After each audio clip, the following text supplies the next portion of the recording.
देवी और सज्जनों, आज का दिन आप सभी ने मेरे लिए बहुत यादगार बना दिया है।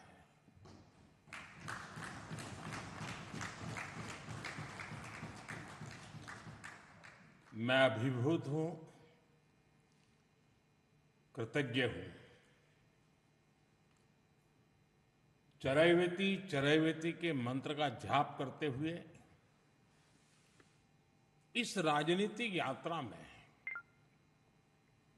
अनेक उतार चढ़ाव देखते हुए एक दिन ये पड़ाव भी आएगा, मैंने कभी सोचा नहीं था। निर्वाचित प्रधानमंत्री के रूप में निरंतर सबसे लंबी अवधि तक सेवा करने का अवसर, इसे मैं अपना परम सौभाग्य मानता हूं। आपने इस अवसर पर मुझे सम्मानित किया, इतना मान दिया, इसके लिए मैं आप सभी का बहुत बहुत आभारी हूं। साथियों, इतने लंबे समय तक मां भारती की सेवा का सौभाग्य मिलना, ये ईश्वर की विशेष कृपा से ही संभव हो सकता है। और मेरे लिए तो जनता जनार्दन ही ईश्वर का रूप है। और इसलिए मैंने इस सेवा कार्य को हमेशा एक साधना के रूप में ही देखा है। और ये साधना भी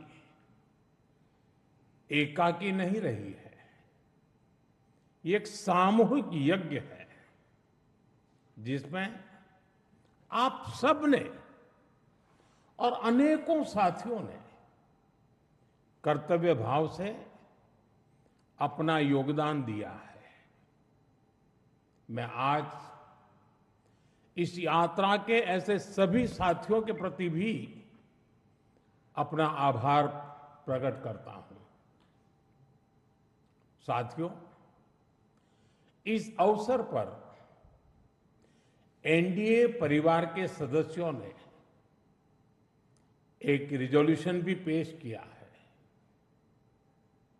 ये आप सबकी आत्मीयता और उदारता है, क्योंकि मैं इस यात्रा को अपनी व्यक्तिगत उपलब्धि नहीं मानता हूं। ये हर दृष्टिकोण से हम सबकी सामूहिक उपलब्धि है। ये एनडीए के हर घटक दल की एक समान उपलब्धि है।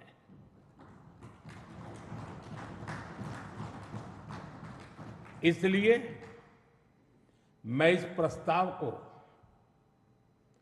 आप सभी को, भाजपा समेत हमारे एनडीए परिवार के सभी कार्यकर्ताओं को समर्पित करता हूं। साथियों, भारत की जनता का निरक्षीर विवेक हमेशा अद्भुत रहा है। देश की जनता ने राष्ट्रीय स्तर पर राजनीतिक स्थिरता का महत्व समझा है। ये जनता जनार्दन की परिपक्वता ही है कि उसने लंबे समय तक मुझे इस तरह जनता की सेवा का अवसर दिया।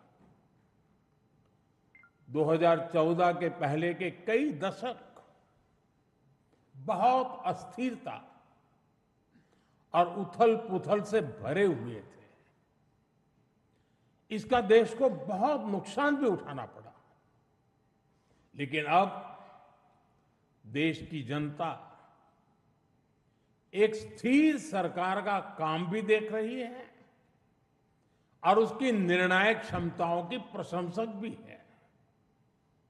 मैं आज देश की महान जनता को भी नमन करता हूं, जनता जनार्दन का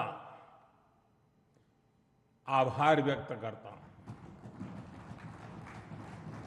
साथियों, साल 2014 में जब एनडीए की जीत हुई थी, तब मैंने कहा था कि आज देश के सामान्य मानवी में एक नई आशा का उदय हुआ है। इस आशा का, इस उम्मीद का संरक्षण हम सभी का बहुत बड़ा दायित्व था। देश के लोगों ने कांग्रेस के विश्वासघात के बाद अपना भरोसा हमें सौंपा था। मुझे आज संतोष है, गर्व है कि एनडीए परिवार के तौर पर हमने देश के विश्वास को हमेशा और मजबूत किया है।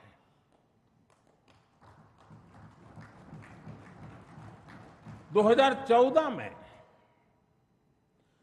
आशा का उदय होता सूरज आज नए आत्मविश्वास के प्रकाश पुंज में बदल गया है।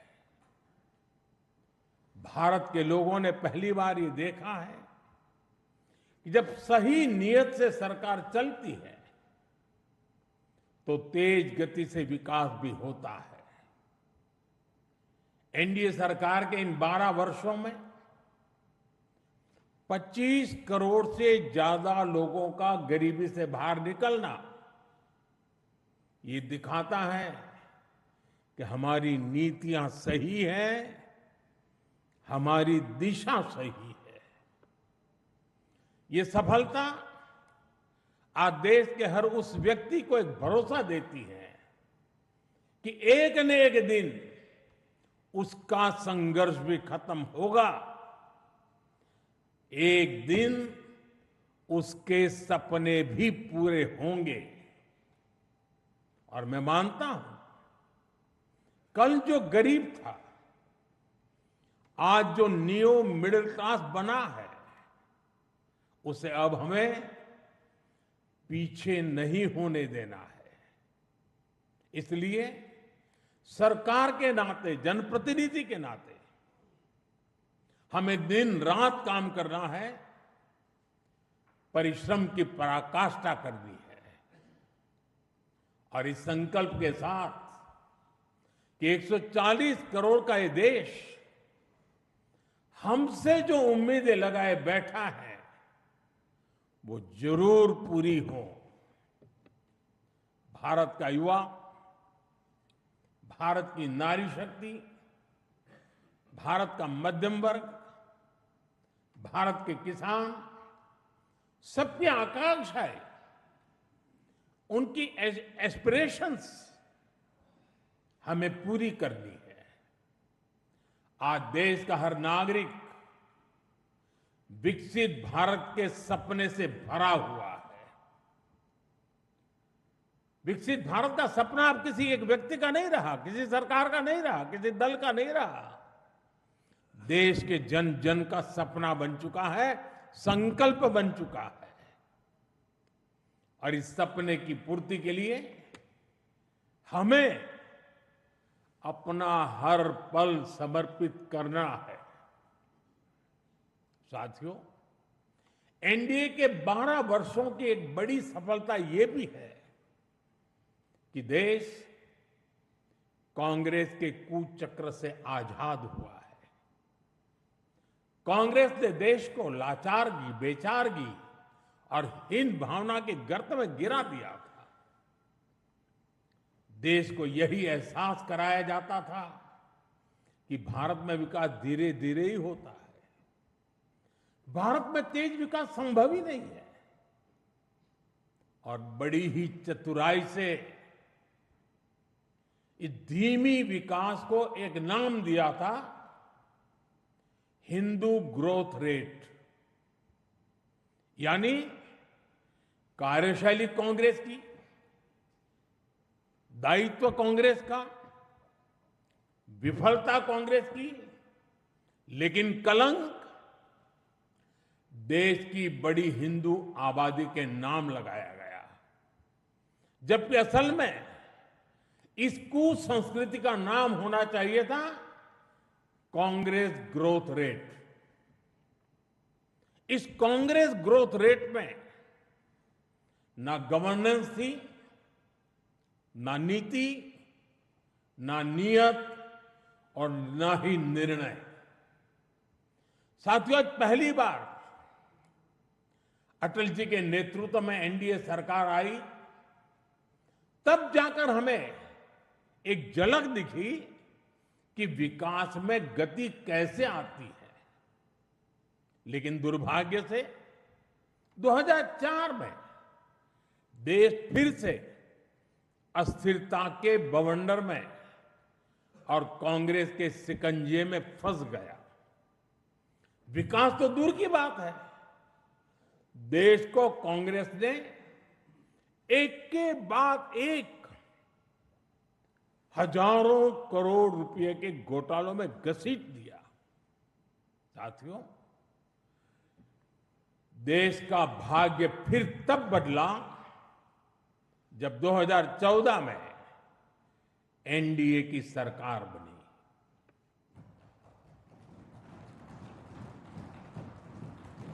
देश ने देखा कि जब नियत, नीति और निर्णय तीनों एक साथ काम करते हैं तो विकास की गति कैसी होती है। देश ने देखा कि जो काम दशकों में होते थे वो काम महीनों में होने लगे। 2014 में 74 एयरपोर्ट से 2026 में 160 से अधिक एयरपोर्ट तक, 2014 में 1000 किलोमीटर एक्सप्रेसवे से 2026 में 6700 किलोमीटर एक्सप्रेसवे तक, 2014 में सिर्फ 5 शहरों में मेट्रो से 2026 में 20 से ज्यादा शहरों में मेट्रो तक, 2014 में 700 करोड़ रुपए डिफेंस एक्सपोर्ट से 2026 में 23,000 करोड़ रुपए के डिफेंस एक्सपोर्ट तक। देश ने बहुत लंबी यात्रा तय की है। साथियों, 2014 में देश में केवल 25 करोड़ इंटरनेट यूजर थे। आज 100 करोड़ से अधिक यूजर इंटरनेट से जुड़े हैं। 2014 में डिजिटल पेमेंट्स ना के बराबर थे। आज भारत डिजिटल ट्रांजैक्शन में नंबर 1 देश है। 2014 में भारत अपनी जरूरत का ज्यादातर मोबाइल बाहर से मंगाता था। आज भारत 33 करोड़ से अधिक मोबाइल हैंडसेट खुद बनाता है। 2014 में सोलर क्षमता केवल 2.5 गीगावाट थी। आज यह 150 गीगावाट से अधिक है। 2014 में एथेनॉल ब्लेंडिंग केवल 1.5% था। आज यह 20% तक पहुंच चुकी है। 2014 में देश की एक भी सेमीकंडक्टर यूनिट नहीं थी। आज देश में बन रही 10 से ज्यादा सेमीकंडक्टर यूनिट्स भारत को आधुनिकता की तरफ ले जा रही है। साथियों, हमने देश की जरूरतों को अपनी नीतियों और निर्णयों का आधार बनाया। नई सोच से नए फैसले लिए। हमने युवाओं के लिए स्किल डेवलपमेंट मिनिस्ट्री बनाई। सहकारी क्षेत्र को मजबूती देने के लिए अलग कोऑपरेटिव मिनिस्ट्री बनाई। हमारे मछुआरे भाई बहनों के लिए अलग फिशरीज मिनिस्ट्री बनाई। हमारा फोकस क्लियर था, विकास की इस दौड़ में कोई पीछे न छूटे। साथियों, हमने दिव्यांगजनों के लिए कानून बनाया, आदिवासियों के लिए जनमन जैसी योजनाएं शुरू की, पशुपालकों और मछुआरों को पहले किसान क्रेडिट कार्ड का लाभ नहीं मिलता था, हमने उन्हें भी इस सुविधा से जोड़ा। और इतना ही नहीं, हमारी सरकार ने रेहड़ी पटरी वालों को भी स्वनिधि क्रेडिट कार्ड की सुविधा दी। साथियों, सवाल ये है कि अगर 12 साल में इतना कुछ हो सकता है तो फिर दशकों तक क्यों नहीं हुआ? ये कांग्रेस ग्रोथ रेट और एनडीए ग्रोथ रेट का अंतर है। एक व्यवस्था लोगों को इंतजार कराती थी, आज की व्यवस्था परिणाम दिखाती है। एक व्यवस्था काम अटकाती भटकाती थी, आज की व्यवस्था कहती है काम अभी होगा, समय पर होगा और बड़े पैमाने पर होगा। और इसलिए साथियों, 2014 से 2026 की कहानी केवल आंकड़ों की कहानी नहीं है,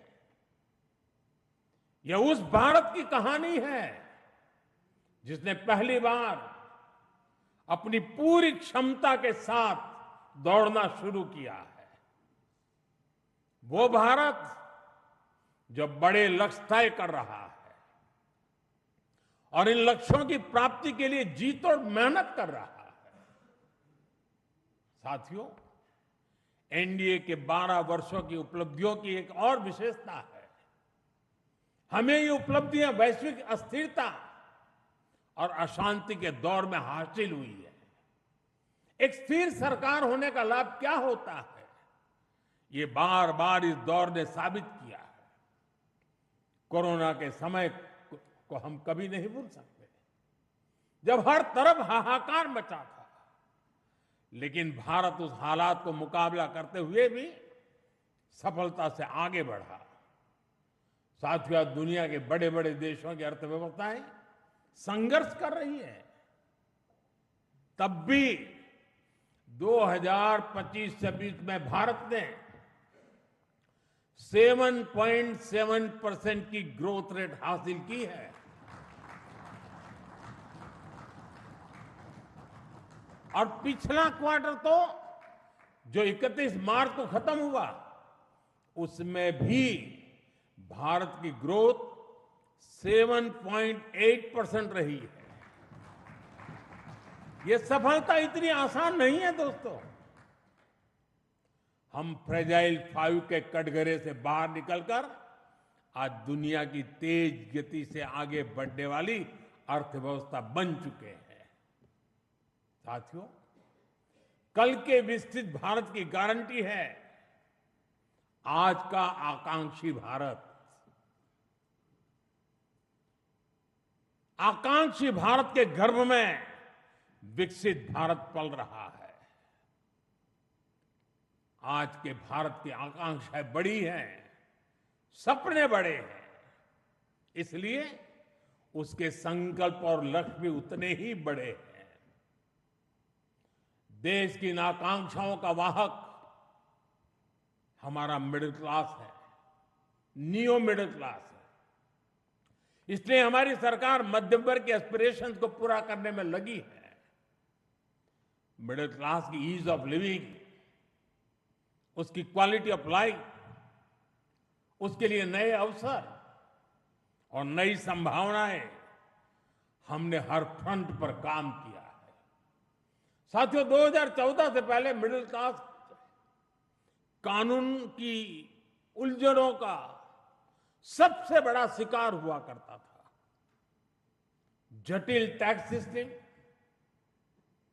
आमदनी के सीमित स्रोत और टैक्स का बड़ा बोझ, खराब गवर्नेंस की मार, ये सब सामान्य मानवीय के लिए डेली लाइफ की चुनौती होती थी। लेकिन हमने मिडिल क्लास की परेशानियों को समझा, हमने मिडिल क्लास की आकांक्षाओं को समझा और इसलिए आज 12 लाख रुपए तक की आमदनी पूरी तरह से टैक्स फ्री है।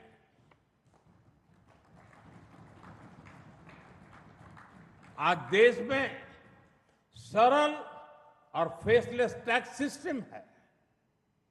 अच्छे इंफ्रास्ट्रक्चर से उनका जीवन आसान हुआ है। साथियों, बीते 12 वर्षों में मिडिल क्लास परिवार के बच्चों के लिए हर क्षेत्र में नए अवसर बने हैं। मध्यम वर्ग के घर का सपना पूरा हो सके, सरकार इसमें भी मदद कर रही है। घर में इलाज के खर्च का बोझ कम हो, इसके लिए आयुष्मान भारत योजना में बिना आय सीमा के बुजुर्गों को भी शामिल किया गया है। जीएसटी रिफॉर्म का भी बहुत बड़ा लाभ देश के मध्यम वर्ग को हुआ है। उसके लिए हेल्थ इंश्योरेंस सस्ता हुआ है। उसके सपनों से जुड़ी चीजें सस्ती हुई है। इन प्रयासों का परिणाम है कि आज देश का मिडिल क्लास अनिश्चितताओं से मुक्त हो रहा है। वो भरपूर आत्मविश्वास के साथ देश की विकास यात्रा को गति दे रहा है। साथियों, हमारे लिए दल से हमेशा अगर बड़ा कुछ है तो हमारा देश है। दल से बड़ा देश है। और जब नेशन फर्स्ट, देश प्रथम की भावना से काम होता है तो कोई भी निर्णय कठिन नहीं होता। इसलिए ऐसे फैसले जिन्हें पहले असंभव समझा जाता था, जो देश के सुरक्षित भविष्य के लिए अनिवार्य थे, हमने बहुत ही सधे हुए तरीके से उन फैसलों को भी लिया। पहले सरकारें आर्टिकल 370 की बात करने से डरती थी। हमने उसे खत्म करके पूरे देश में एक संविधान लागू किया। पहले नॉर्थ ईस्ट से बम, बंदूक और ब्लॉकेट जाने का नाम नहीं लेते थे। हमने नॉर्थ ईस्ट में शांति भी लौटाई और स्थिरता भी लेकर आई। पहले भारत आतंक के हमलों के बाद चुपचाप दर्द सहता रहता था। हमने आतंकवादियों पर सर्जिकल स्ट्राइक की, एयर स्ट्राइक की। ऑपरेशन सिंदूर में दुनिया ने भारत का सामर्थ्य देखा।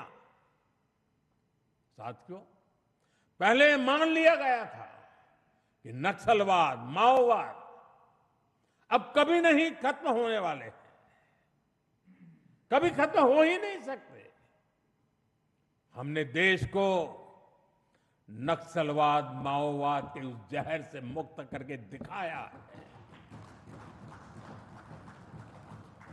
साथियों, महिलाओं को आरक्षण, 3 तलाक के खिलाफ कानून, सीएए का कानून, भारतीय न्याय संहिता, सैनिकों को 1 रैंक 1 पेंशन।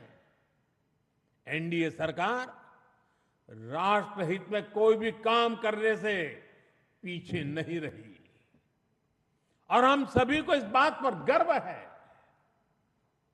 मैं आज देश को फिर आश्वस्त करूंगा, देश हित के बड़े फैसलों का इस सिलसिला और भी तेज होगा, तेज गति से आगे बढ़ेगा। साथियों, बीते 12 वर्षों में देश ने जो कुछ हासिल किया वो दुनिया देख रही है, लेकिन अब हमें अपनी दृष्टि आगे की ओर रखनी है। हमें 2047 के लक्ष्य को देखते हुए उस लक्ष्य को पूरा करने के लिए अपनी स्पीड को और बढ़ानी होगी। हमारा बेंचमार्क अब यह होना चाहिए कि बीते 12 वर्षों में जो स्पीड और स्केल हमारी रही है, उसको हम और अधिक बड़ा और व्यापक कैसे बना सके। आज ग्लोबल ग्रोथ में भारत की हिस्सेदारी लगातार बढ़ रही है। इसलिए भारत को अब ग्लोबल पैरामीटर्स, ग्लोबल कंपटीशन और ग्लोबल पर्सपेक्टिव देखना है। दुनिया भारत से सॉल्यूशन चाहती है। दुनिया भारत में वैश्विक सप्लाई चेन का एक भरोसेमंद पार्टनर देख रही है और हमें दुनिया की इन अपेक्षाओं पर खरा उतरकर दिखाना है। हमें यह समय गंवाना नहीं है और मैं बार बार कहता हूं, यही समय है, सही समय है। सच में फ्यूचरिस्टिक टेक्नोलॉजी में खुद को श्रेष्ठ रखना है। हमें सिर्फ दुनिया जैसा नहीं करना, हमें दुनिया से एक कदम आगे रहना है। अब जैसे एनर्जी सिक्योरिटी है, बीते 12 वर्षों में हमने ऊर्जा में आत्मनिर्भरता के लिए अभूतपूर्व काम किया। मैंने लाल किले से समुद्र मंथन अभियान की घोषणा की थी। ये बहुत ही महत्वाकांक्षी मिशन है। बीते दिनों में ऑयल एंड गैस के एक्सप्लोरेशन को लेकर काफी पॉजिटिव खबरें आ रही हैं। यानी आने वाला समय अनेक संभावनाओं से भरा हुआ है और हमें हर संभावना का पूरा फायदा उठाना है। साथियों, अब हमें 500 गीगावाट रिन्यूएबल एनर्जी के टारगेट को जल्द से जल्द पूरा करना है। सोलर एनर्जी को लेकर तो काम तेजी से चल रहा है, लेकिन अब हमें न्यूक्लियर एनर्जी के लक्ष्यों को भी तेजी से हासिल करना है। अभी हमने दुनिया को दिखाया है कि Bharat fast breeder reactor technology में कितना आगे पहुंच गया है। ये टेक्नोलॉजी हमें न्यूक्लियर एनर्जी में आत्मनिर्भरता की तरफ ले जाएगी। इसी तरह ग्रीन हाइड्रोजन और ग्रीन अमोनिया के मामले में भारत बहुत तेजी से काम कर रहा है। आने वाले समय में ये टेक्नोलॉजी भारत को ग्लोबल ग्रीन एनर्जी मैप में सबसे प्रमुख बना पाएगी और ये नाम बनना पक्का है। साथियों, आज बड़े एक्सपर्ट्स भी का भी अनुभव है कि जिन देशों ने मैन्युफैक्चरिंग के पूरे इकोसिस्टम पर 80-90 के दशक में काम किया, उन्हें उसका फायदा इस सदी में मिलना शुरू हुआ। भारत ने 10-12 वर्ष पहले जिस इकोसिस्टम पर काम करना शुरू किया, उसका लाभ अब देश को मिलना शुरू हो गया। 2014, 15, 16 के कालखंड में जो बात नींव डाली गई, उसके फल अब दिखाई देने लगे हैं। भारत तेजी से दुनिया का मैन्युफैक्चरिंग पावर हाउस बनने की ओर आगे बढ़ रहा है। साथियों, energy, minerals, chip, battery storage, space, drone, data centres, quantum computing, artificial intelligence, ऐसे हर सेक्टर, हर टेक्नोलॉजी एक दूसरे से जुड़ी हुई है। ये एक दूसरे की पूरक है। भारत इनके लिए विदेशों पर निर्भर नहीं रह सकता, क्योंकि ये भारत की आर्थिक और स्ट्रेटेजिक हर प्रकार की सिक्योरिटी से जुड़े विषय है।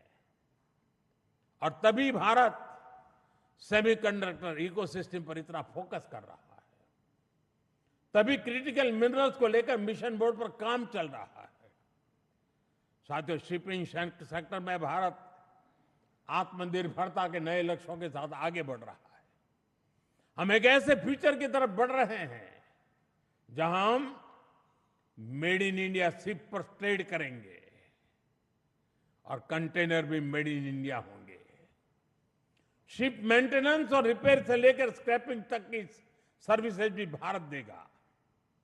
यही विजन हमारे एविएशन सेक्टर के लिए है। आज हम made in India transport aircraft बना रहे हैं।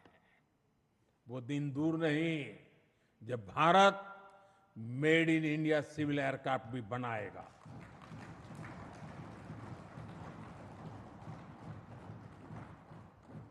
देशवासी मेड इन इंडिया विमान में ही यात्रा करेंगे, वो दिन मैं देख रहा हूं दोस्तों। साथियों, ये सदी टेक्नोलॉजी की है, डेटा की है। आज विश्व के सबसे बड़े और आधुनिक डेटा सेंटर्स भारत में बन रहे हैं। यही भारत की ग्लोबल सप्लाई और वैल्यू चेन का मजबूत पिलर बनाएगी। हमने यूपीआई के माध्यम से दुनिया को दिखाया है कि भारत कम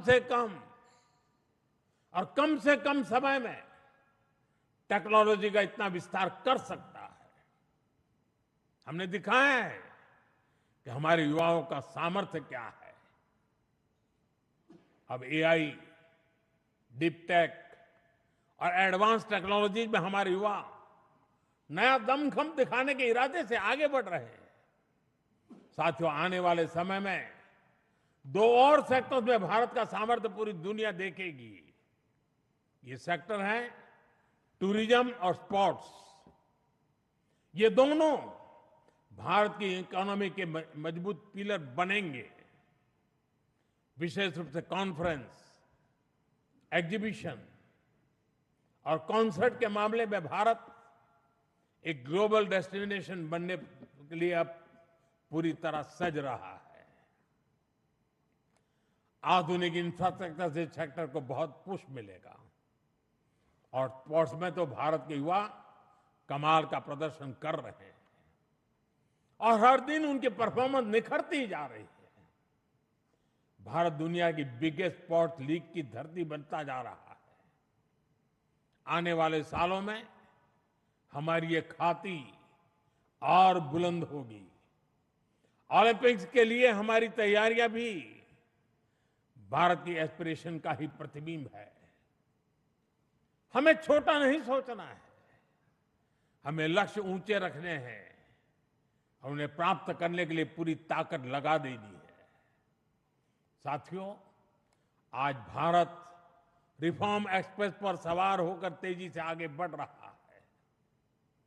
हमारे लिए रिफॉर्म कोई कंपल्सन नहीं है, रिफॉर्म हमारा कन्विक्शन है।